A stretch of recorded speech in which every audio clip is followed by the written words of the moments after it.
Ny teny miaina ary hita ny fiovaovany izany eo amin'ny fomba fiteny eo amin'ny fiainana andavanandro ny mponina, indrindra fa eo anivon'ny tanora.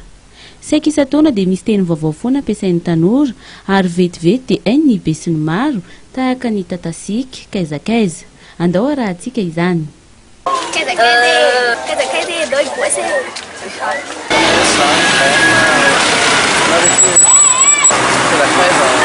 Araka izany dia ny ankamaroan'ireo tanora amin'izao no tsy mampiasa intsony ny teny malagasy ofisialy. Misy ny lafiratsiny sy lafitsaran'izany raha ny fanazavana ireo tanora hatrany.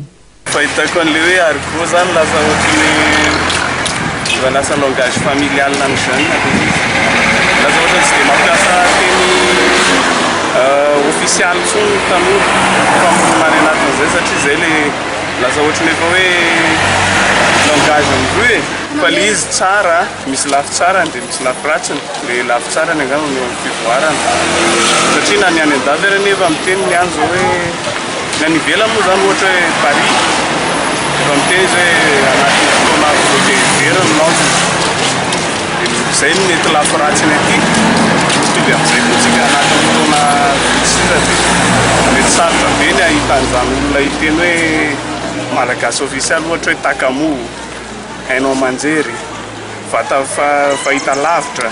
Tena maniva mihitsy voatra amiratsy zany zareo. Na dia eo aza nefa ny fiainan'ny teny dia tsara ihany ny manaja ny teny malagasy ofisialy, indrindra ihany koa amin'ny tsy tokony anaovana teny vary amin'anana mampifangaro izany amin'ny teny hafa, izay lasa mahavery asina ny an'ny teny. Andrianiko ny teniko fa ny an'ny hafa koa feheziko. Samy tompona andraikitra amin'ny fanajana ny teny araka izany ny tsirairay.